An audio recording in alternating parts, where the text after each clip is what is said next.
কত সুন্দর দইটা বসেছে, আপনারা দেখেই বুঝতে পারছেন কতটা পারফেক্ট দই হয়েছে দোকানের মতো।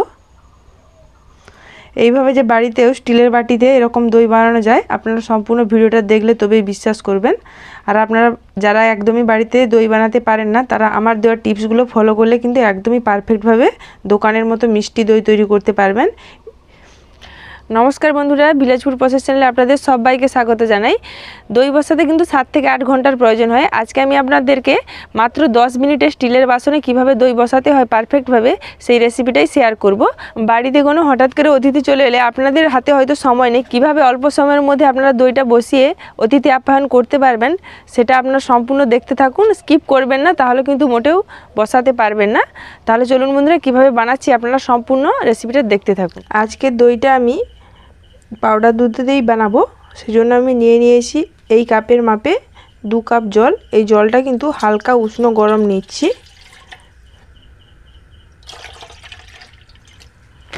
আর এই জলের মধ্যে আমি দিয়ে দেব 100 গ্রাম পাউডার দুধ।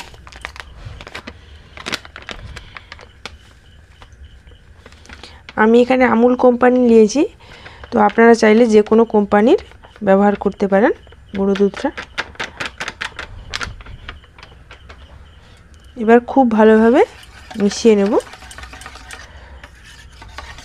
খুব ভালোভাবে কিন্তু গুলে নিতে হবে জলের সঙ্গে, যাতে গুঁড়ো দুধটা না গুড়লি পাকিয়ে যায়। এই দেখুন, গরম জলের সঙ্গে গুঁড়ো দুধটাকে খুব ভালোভাবে মিশিয়ে নিয়েছি। যেই কাপে আমি জল নিয়েছিলাম সেই কাপেরই মাপে হাফ কাপ আমি চিনি নিচ্ছি। তো চিনিটাকে প্রথমে আমি ক্যারামেল করে দেব। চিনিটাকে একটু বিছিয়ে নিচ্ছি। খুন্তি দিয়ে কিন্তু নাড়াচাড়া করা চলবে না যতক্ষণ না চিনিটা গলে যাচ্ছে। সম্পূর্ণ গলার দরকার নেই, কিছুটা যখন গলে যাবে তখন এটাকে খুন্তি দিয়ে নাড়াচাড়া করতে হবে, ততক্ষণ অপেক্ষা করতে হবে। সম্পূর্ণ প্রসেসটা মিডিয়াম ফ্লেমে রেখেই করতে হবে, বেশি হাই হিটে করা চলবে না, তাহলে ক্যারামেলটা পুড়ে যাবে, তাতে কিন্তু তেতো লাগবে। এই দেখুন, চিনিটা কিন্তু গলতে শুরু করে দিয়েছে। এই দেখুন, সাইড থেকে কিন্তু কালার ছাড়া শুরু করে দিয়েছে। এবার কিন্তু আমি খুন্তি দিয়ে নাড়াচাড়া করে দিচ্ছি। এবার গ্যাসটাকে কিন্তু আমি একদম লোয়ে করে দিচ্ছি, দিয়ে এইভাবে নাড়তে থাকবো। এই পদ্ধতিটা কিন্তু আপনাদেরকে ফলো করতে হবে। ক্যারামেলটা কিন্তু পুড়িয়ে ফেললে চলবে না, সেক্ষেত্রে কিন্তু পুরো দইটাই একদম তেতো লাগবে। এই দেখুন, কালারটা চলে এসছে। এই অবস্থায় আমি সেই কাপের মেজারমেন্টে 1 কাপ জল দিয়ে দিচ্ছি।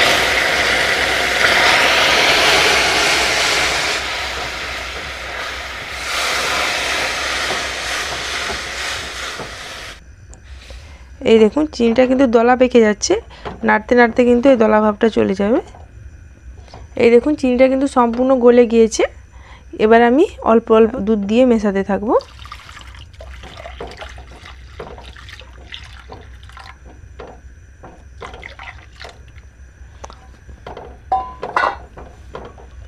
এবারে এই প্রসেসটা কিন্তু হাই ফ্লেমে করতে হবে, দুধটাকে জাল করতে হবে।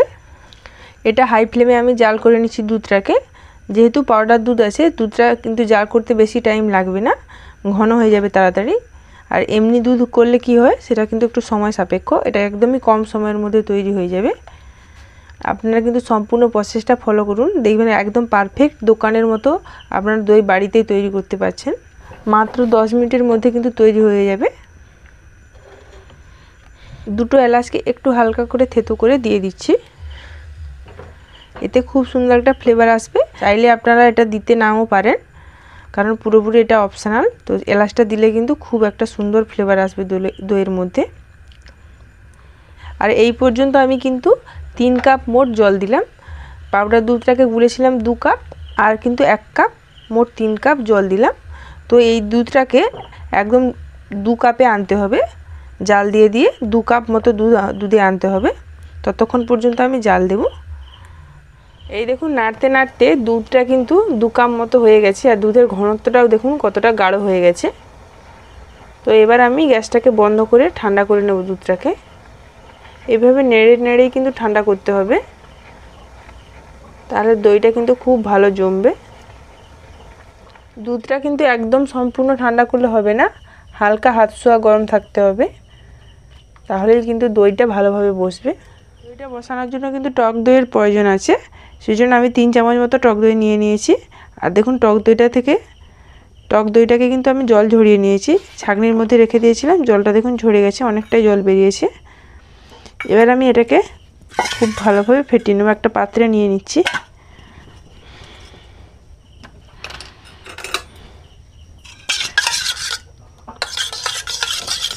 আমি এখানে টক দই নিয়েছি, চাইলে আপনারা মিষ্টি দইও ব্যবহার করতে পারেন, তাতেও হবে। দইটাকে কিন্তু খুব ভালোভাবে ফেটিয়ে নিতে হবে, দইটার মধ্যে যাতে একটু ক্রিমি ভাব চলে আসে। এই দেখুন আমি এরকমভাবে নেড়ে নেড়ে কিন্তু ঠান্ডা করেছি। দেখুন দুধের উপরে একটা ফেনা ফেনা ভাব চলে এসছে। আর এদিকে আমি টক দইটাকে খুব ভালোভাবে ফেটিয়ে নিয়েছি, দেখুন কত সুন্দর ক্রিমি ভাব চলে এসছে। এর মধ্যে আমি কিছুটা প্রথমে দুধ মিশিয়ে দেব, তারপরে সম্পূর্ণ দুধটাকে ঢালবো।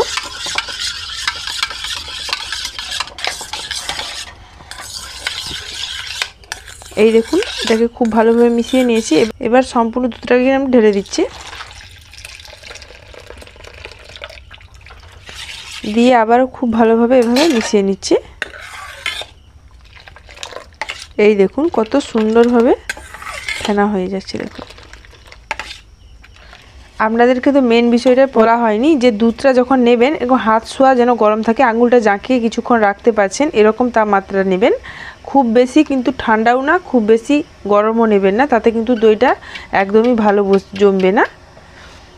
যেহেতু আমি 10 মিনিটের দইটা রেডি করব, আর একটা বাটি নিচ্ছি। আজকে আমি স্টিলের বাটিতে তৈরি করব, এর জন্য কোনো কিন্তু মাটির হাঁড়ি বা অন্য কিছুর প্রয়োজন নেই, ঘরের থাকা উপকরণ দিয়ে আমি বানাবো। দেখুন দুধটাকে আমি বাটির মধ্যেই রেখে দিচ্ছি। এবার আমি ফয়েল পেপার দিয়ে এটার মুখটা কভার করে দেব। ফয়েল পেপার নিয়েছি, এবার বাটির মুখটাকে আমি কভার করে দিচ্ছি।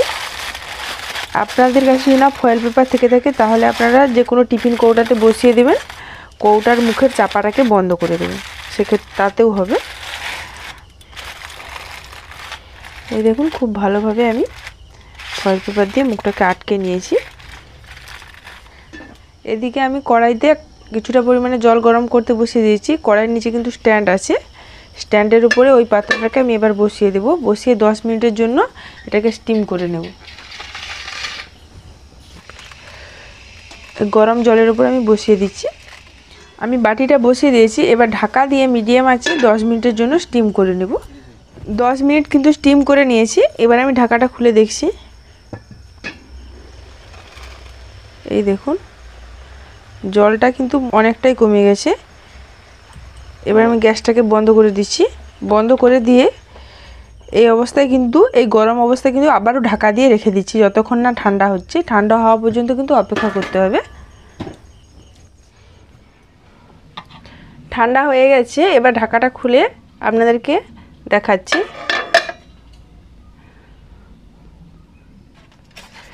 এটা নামিয়েই দেখাচ্ছি।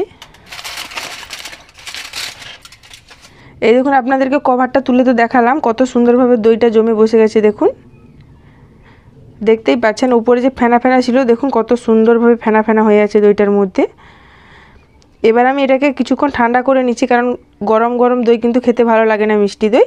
তো ফ্রিজে কিছুক্ষণ রেখে দিচ্ছি, ঠান্ডা পড়ার পর আপনাদেরকে দেখাচ্ছি কতটা সুন্দর হয়েছে দইটা। আবার ঘুরে কভার করে দিচ্ছি, কারণ এর উপরে জল পড়ে যেতে পারে ফ্রিজে। ফ্রিজ থেকে এই দেখুন বের করে নিয়ে চলে এসেছি, ঠান্ডা হওয়ার জন্য রেখে দিয়েছিলাম কিছুক্ষণ। তো আপনাদেরকে খুলে দেখাচ্ছি। এই দেখুন কত সুন্দর, দেখুন দইটা হয়েছে, একদম কিন্তু জল সরেনি। দেখুন উপরে অনেকে দই বসাতে গিয়ে পারেন না, উপরে জল সরে যায়। দেখুন কত সুন্দর হয়েছে। এবার আপনাদেরকে কেটে দেখাচ্ছি। এই দেখুন, এই দেখুন দইটা দেখুন একদম পিস পিস হয়ে কাটা হয়ে যাচ্ছে।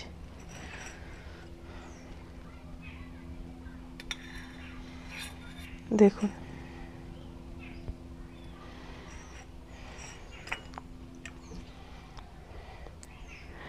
এই দেখুন এইভাবে যে স্টিলের বাটিতে দই বসানো যায় আপনারা না দেখলে কিন্তু বিশ্বাসই করবেন না। এই ভিডিওটা আপনারা সম্পূর্ণ দেখুন। দেখুন কত সুন্দরভাবে দইটা জমে বসে গেছে। আপনাদের তো কেটে দেখালাম, পারফেক্ট একদম দোকানের মতো দই দেখুন হয়েছে। বাজার থেকে কিন্তু আলাদাভাবে কোনো রকম মাটির জিনিসের প্রয়োজন হবে না দই বসানোর জন্য। তো আজকের রেসিপিটা বন্ধুরা কেমন লাগলো তা আপনারা অবশ্যই কমেন্টে জানাবেন। আর যদি ভালো লেগে থাকে তাহলে আমার এই ছোট্ট চ্যানেলটিকে লাইক, শেয়ার ও সাবস্ক্রাইব করে পাশে থাকবেন। আজকের মতো ভিডিওটি আমি এখানেই শেষ করছি। ফিরে আসছি আবারও একটা নতুন রেসিপি নিয়ে। আপনারা